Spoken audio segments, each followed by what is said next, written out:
It started on a quiet Tuesday morning, the kind where the sunlight hits your window just right and you feel like maybe, just maybe, peace is possible? But peace never lasts long in our neighborhood. Her name was Karen Wilkinson, a woman with oversized sunglasses, a poodle in her purse, and entitlement in every breath she took. Her Lexus silver, spotless mug was parked across my driveway again. I'd told her before, kindly, sternly, even with printed signs. But she always had an excuse. "Oh, sweetie, it's just for a second. I'm just grabbing my soy." "Latte, you don't really use your driveway anyway." But that morning she looked me dead in the eye, smirked, and tossed her keys to her gardener like it was her private parking space. I watched as he parked it there again. And this time I felt it. Something deep inside me snapped, not loud, not violent like a quiet chord being cut inside a piano. I called the city. Reported the obstruction. They shrugged. "It's private property, ma'am. Civil matter." So I dug deeper, researched, planned, and by nightfall, I had a sketch on my kitchen table, a remote-controlled steel boom barrier tied to a pressure sensor and CCTV. She'd be locked in or locked out, but I wasn't just a tech-savvy homeowner. I was someone she should have never messed with. That night I placed the order. 4 days, one shot. No turning back. And then, the next morning, I woke up to find not just her car but 3 more her friends, parked across my property like it was their weekend resort. But the final insult? A note under my windshield that read, "You don't own the street. Get over yourself." I didn't get mad. I got prepared. Asterisk, they say revenge is a dish best served cold. But I wasn't interested in revenge. I wanted justice, clean, calculated, and undeniable. The day after Karen and her crew left that note on my windshield, I drove to the hardware store, bought concrete, bolts, rebar, sensors, steel plates. When the clerk raised his brow and asked what I was building, I just smiled and said, "Security upgrade." Neighborhood's getting rough. I wasn't lying because Karen ... Karen had turned my life into a war zone. You see, I used to be patient, quiet, but people like her. They feed on that. They smell weakness like sharks in shallow water. I was done bleeding. By sunset, I had cleared the trench just beyond the edge of my driveway. A perfect line, clean, measured, wired. I installed the base for the boom barrier, painted it the same color as my fence so it wouldn't attract attention. Too early that night, I barely slept. Not from nerves, but from adrenaline. This wasn't just a home project. This was personal warfare. The next morning she came again. Not alone, this time with her HOA buddy, a man with a sun visor and a clipboard like he was cosplaying authority. They parked in my driveway. Again, I stepped outside. "Karen," I said, keeping my voice steady, "I've asked you nicely. This is the last time." She scoffed, looked at her friend, then laughed. "You're being dramatic. It's just a driveway." I looked her dead in the eyes. "You're going to regret those words." I walked back inside, calm. They had no idea that by the time they left, my security cameras had snapped crystal clear photos. License plates, faces, times, dates. I uploaded everything to my federal grade monitoring server. Because here's what Karen didn't know, I wasn't just a homeowner. I was a retired military systems engineer and once very recently contracted by Homeland Security. And when I checked the footage, there it was, Karen, her friend, laughing, drinking wine, and her dog, pooping on my flower bed. But what made my blood boil wasn't the dog. It was what they spray painted on my garage door. "Try me." And that was their final mistake, because the boom barrier had just arrived. It arrived in 3 crates, each one heavier than the last, cold steel tucked inside like the bones of a beast waiting to rise. My hands trembled as I pried the lids open, not with fear, but with the thrill of reclaiming control. You see, when they painted "Try Me" on my garage door, they didn't just challenge a neighbor, but they challenged a ghost of a past they didn't know existed. I once built containment systems in overseas bases, barriers strong enough to stop a charging tank. And now? Now I was repurposing that brilliance to stop a middle-aged tyrant in yoga pants. It was poetic. I spent 2 full days welding in the sun, sweat pouring down my back, the buzz of power tools slicing through the quiet. Neighbors peeked. Through curtains, some whispered, a few even smiled. Because everyone hated Karen, they just didn't have the guts to stand up to her, but I did. By sundown, the final bolt locked into place. The barrier was beautiful, sleek, matte black, pressure-triggered, reinforced with carbon steel. And the best part? A hidden remote override tucked inside my phone if she tried to park. I could trap her in if she tried to drive off. I could. Lock her in? Oh, and I wasn't done. I installed motion detectors, license plate readers, and a loudspeaker that triggered a calm but commanding voice. Unauthorized vehicle detected. Leave immediately. This area is monitored and recorded. When I tested it that night, the voice echoed across the empty street like something out of a dystopian film. It gave me chills. Good, I wanted chills. I wanted power. The next morning, Karen pulled up like clockwork, same smug expression, same oversized sunglasses, but this time she saw it. The boom barrier was raised, blocking the driveway. Solid, unmoving, the sign was clear. Private driveway. An authorized parking will result in immobilization. She laughed, stepped out of her car, took a photo. And then she crossed the line. She called the police. I watched from my window as she waved her arms.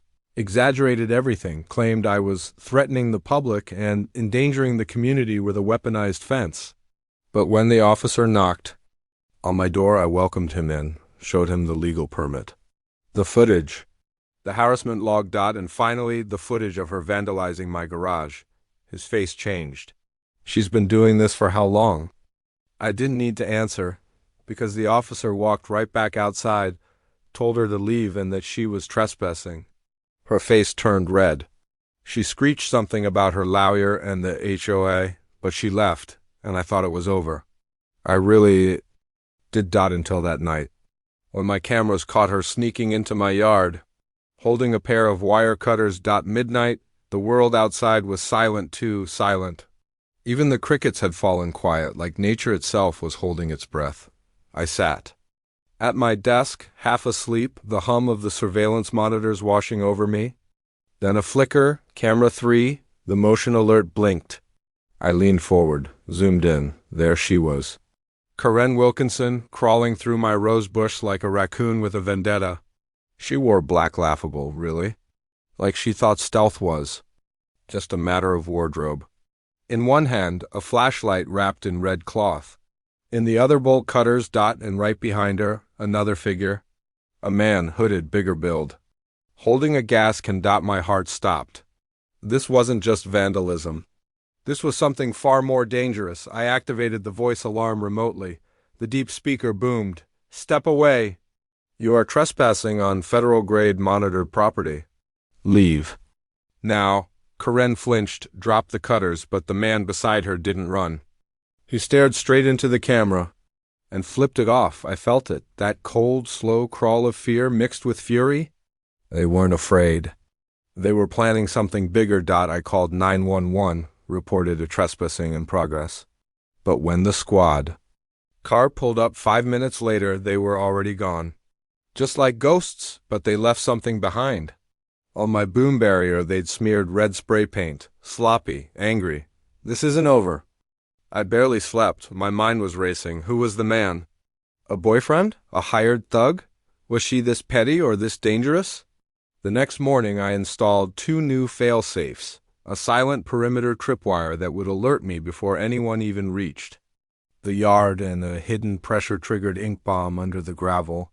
Tamper with the barrier again, and they'd be wearing indelible blue for weeks. I also backed up all the footage, sent copies to my old colleague in federal cyber ops, just in case this got out of hand. But then something strange happened. Karen vanished, no Lexus, no dog, no yoga group. For 3 days, nothing, and for a brief moment I wondered, had I finally won? That illusion shattered on day 4. I stepped outside and found an envelope taped to my garage.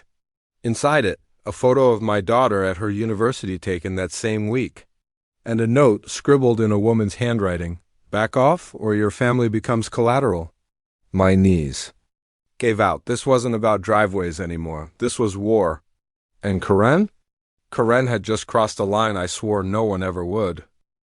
They say everyone has a line. Karen didn't just cross mine. She sprinted past it, laughing, holding a match to everything I loved, that envelope. The photo of my daughter, Malia, outside her dorm unaware, smiling, free. I hadn't told a soul which university she attended. Not even my neighbors. How did Karen find her, unless this wasn't just Karen anymore? This was bigger, darker, deliberate. I scanned the note again. Handwriting, angry loops, sharp slashes. Definitely female, but the style oddly rushed. Like it was dictated. Something clicked. I opened my private cloud vault, the ghost files, encrypted data I'd kept since my final government contract. A quiet op, a cyber sting. One target, Viridian. Ridge HOA network flagged for multiple fraud and surveillance complaints. Karen's name had come up once, small, minor, then dismissed. But the real name on the file? Harper Wilkins, her sister? A disgraced real estate agent turned HOA executive, and guess who the man with the gas can was? Devlin Cross, ex-private. Security, discharged, no pension. No ethics. Karen wasn't just petty. She was connected to something dirty. Something real estate deep state level. Suddenly her arrogance made sense. She wasn't just parking on my land. She was probing, testing boundaries, seeing who would push back, and I had. Too hard, too loud, too public. I knew I couldn't involve the local cops anymore. Not with the HOA's fingers in every pie. So I made a call, one I swore I'd never make again. Dante, I whispered, I need a sweep. Ghost mode, East Sector, a pause. Then it's about time. Sending the kit. Dante, my former partner in cyber ops. The one who knew how to disappear and make others disappear. Digitally. If I was going to beat Karen and her network, I had to erase myself first. From their records, their systems, their threats. The next day, the kit arrived in a nondescript box labeled garden supplies. Inside, a burner laptop signal jammers, data skimmers, and a sleek black USB drive labeled EMPpulse.exe I set up in my garage, turned off all Wi-Fi, disconnected from the grid, and began phase 1, digital reversal. Karen thought she knew who I was. But soon she wouldn't even be able to find my name, and then I'd strike back, not just with cameras and barriers, but with everything they never saw coming. But as I scanned the HO internal server through a stolen backdoor, a new file caught my eye, encrypted, tagged with my address. I decrypted it. Slowly, the name at the top loaded, Operation Boomerang Target, my name, and at the bottom, execute on Friday, at sunset. I looked at the clock. It was Thursday night. 23 hours and 14 minutes left. Sunset was coming. The kind of golden hour where shadows stretch long and secrets spill across the pavement. But this sunset wasn't made for peace. It was a deadline, a countdown, a declaration of war. Operation Boomerang wasn't a bluff. It was a blueprint, a 17-page file detailing how they'd infiltrate my home, frame me for assault, and call it a mental health crisis. A smear campaign. They wanted to bury me legally, publicly, and irreversibly. Karen wasn't just attacking my property. She was aiming at my identity. I paced the garage, staring at the ticking clock above my tools. 22 hours. Then 17. Then 12. Every corner of my home was now fortified, boom barrier reinforced. New padlocks installed, drones deployed for 360-degree aerial vision. But deep down, I knew barriers couldn't stop betrayal, because at 3:12 p.m. my phone lit up with a text from an old friend, a neighbor, a man I trusted. Just a heads up. Karen paid me to leave my security cameras running.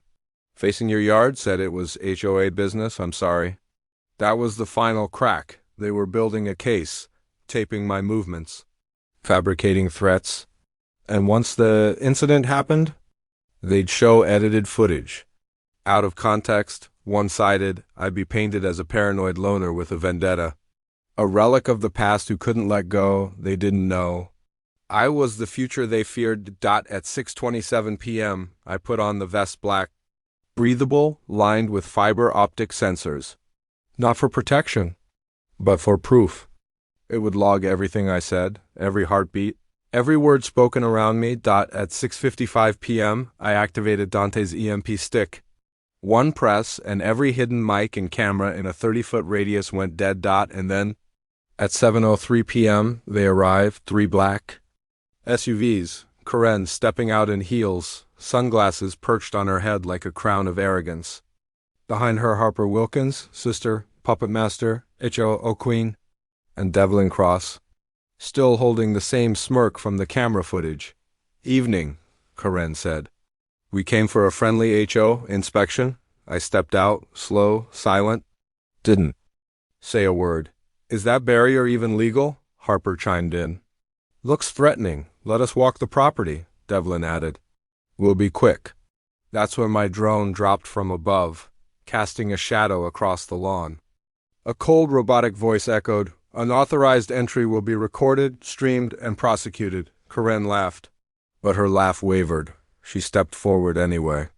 And when her heel hit the gravel, the ink bomb triggered. Blue dye exploded upward, blasting. Across her blouse, her face, her pearls, she screamed. Devlin drew something from his jacket. Not a weapon. A badge, private enforcement, bought and paid for. "You've just assaulted a licensed officer," he barked. "No," I replied, holding up my phone. "I've documented the trespassing of a hostile HOA gang violating federal privacy boundaries," and then I pressed send.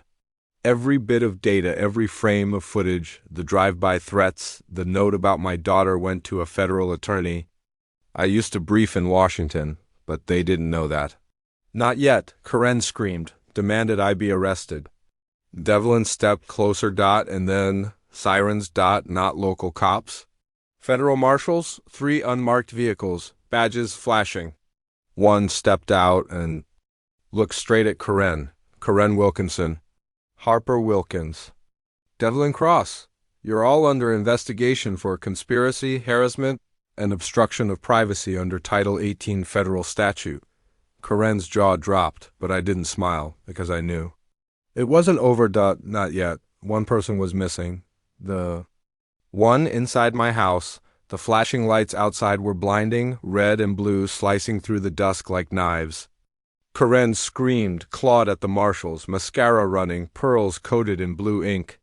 Devlin was cuffed. Harper was reading rights she thought she'd never hear, but I didn't move, because my eyes were on the front door. It was open, just slightly, and I hadn't left it that way. I stepped forward, slow as thunder rolling in the distance.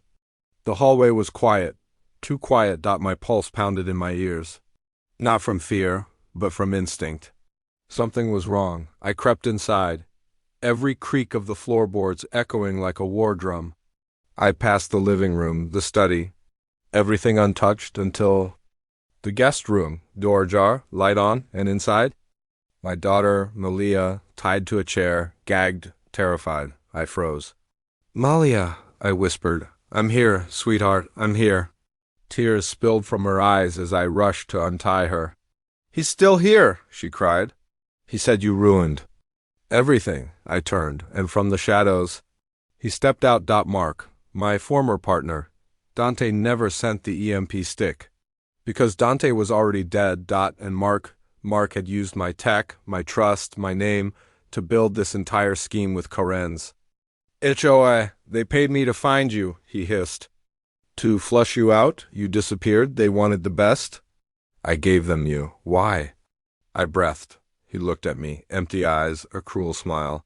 "Because you walked away, left the system. And worse, you won. People like you don't deserve quiet lives." I felt my fingers tighten.